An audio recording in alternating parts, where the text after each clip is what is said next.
कर सकता है, लेकिन आज अगर आप माइकल जॉर्डन की नेट वर्थ की बात करेंगे तो आपके होश फाख्ता हो जाएंगे। किसी बड़े फिल्म स्टार, किसी बड़े हॉलीवुड स्टार से बड़ा उनका मकान है और वो राजा वाली जिंदगी बिता रहे हैं आफ्टर द रिटायरमेंट। लेकिन अपनी जिंदगी में सबसे ज्यादा फेलियर अगर किसी ने फेस किया है, is a man I am talking about. लेकिन इनमें एक ही क्वालिटी है, लगे रहो, लगे रहो, लगे रहो। मैं तस्वीर के साथ आपको बता देना चाहता हूं प्रैक्टिस और कंसिस्टेंसी की ताकत। टाइम्स ऑफ इंडिया का लेख है, मैं अपनी बात अपनी जबानी नहीं करता, टाइम्स ऑफ इंडिया ने छापा है ये। मैं आपको पावर ऑफ कंसिस्टेंसी और पावर ऑफ प्रैक्टिस की ताकत समझाने की कोशिश कर रहा हूं। हिंदुस्तान के अंदर खासतौर में सबसे बड़ी प्रॉब्लम क्या है? जो जिम की सब्सक्रिप्शन है वो 1 जनवरी से 15 जनवरी में सबसे ज्यादा होती है। जिम जाने वालों की संख्या 1 जनवरी से 15 जनवरी के बीच में ज्यादा होती है, बिकॉज नया नया जोश चढ़ता है कि इस बार मैं जिम जाऊंगा, ये बॉडी बनाऊंगा, ऐसा वर्कआउट करूंगा, और ज्यादा से ज्यादा जिम की सब्सक्रिप्शन लेने वो निकल जाता है। लेकिन जैसे ही 12, 13, 14, 15, 16 तारीख आती है, धीरे धीरे उसका बुखार नीचे उतरना शुरू कर देता है, क्योंकि किसी भी काम को करना और करते रहना दोनों अलग अलग चीजें हैं। घटना जो आपकी स्क्रीन के ऊपर है, स्टोरी से समझाने की कोशिश करता हूं। ऑस्ट्रेलिया और इंडिया के क्रिकेट मैच में ब्रेड हॉग ने सचिन तेंदुलकर को बोल्ड आउट मारा, और ब्रेड हॉग नया खिलाड़ी था, लेग स्पिनर था, शेन वॉर्न की तरह गेंदबाजी करता था, और उसको लगा कि मैंने जिंदगी में सबसे बड़ा काम कर लिया, कि मैंने दुनिया के सबसे महानतम बल्लेबाज, जिसको क्रिकेट का गॉड बोला जाता है, उसको बोल्ड कर दिया। और मजे की बात तो यह कहानी यहां रुकी नहीं। तेंदुलकर साहब अपना बल्ला लेके वापस पेविलियन लौट जाते हैं। मैच खत्म हुआ और ब्रेड हॉग इस तस्वीर के साथ वापस पहुंचते हैं। ये वो लाइव तस्वीर है जिसमें ब्रेड हॉग तेंदुलकर को बोल्ड मार देते हैं। देखिए, जिंदगी में आगे बढ़ने के लिए पेशेंस, कंसिस्टेंट, लिखना तो आसान है, सोचो तेंदुलकर ने इसके बाद कितना प्रैक्टिस। और इसके बाद सचिन तेंदुलकर और ब्रेड हॉग 45 बार आमने सामने हुए, जब ब्रेड हॉग ने सचिन तेंदुलकर को गेंद करी, चाहे वनडे हो, चाहे टेस्ट हो, चाहे आईपीएल ही क्यों ना हो। लेकिन इस घटना के बाद ब्रेड हॉग सचिन तेंदुलकर को फिर आउट नहीं कर सका। लाइट ग्रीन होना तो पीछे वाला व्यक्ति हॉर्न दे देकर कान फाड़ देता है, जैसे कि कहीं आग बुझाने जा रहा है।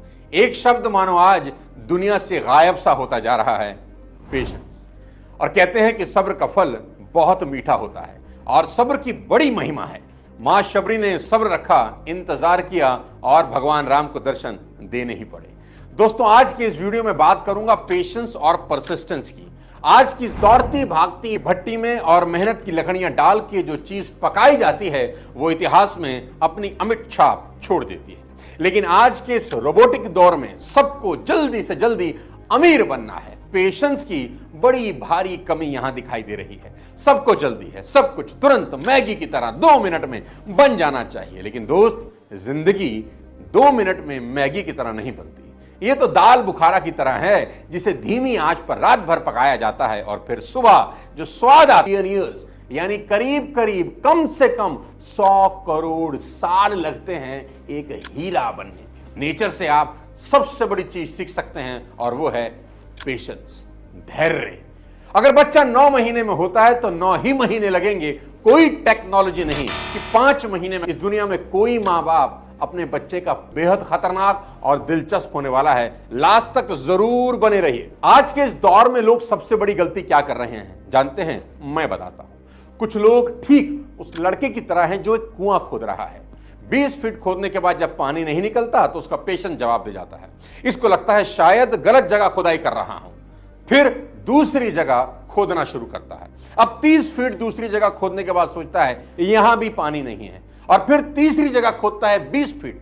जब वहां से भी पानी नहीं निकलता तो चौथी जगह ढूंढना शुरू करता है। उस मंद बुद्धि को यह समझ ही नहीं आ रहा, पेशेंस के साथ अगर एक जगह 70 फीट खोद लेता तो पानी निकल सकता था।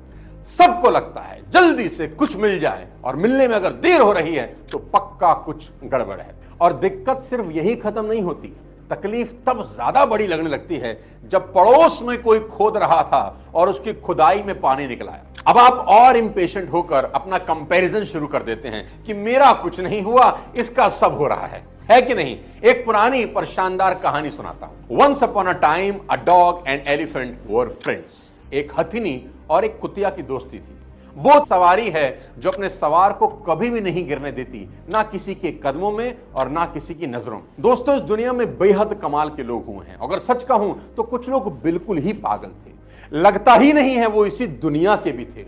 जहां आज सबको मैगी स्टाइल में फिर लगेगा, हमेशा याद रखना कि कुदरत अपना काम तब भी करती है जब आपका ध्यान वहां नहीं होता।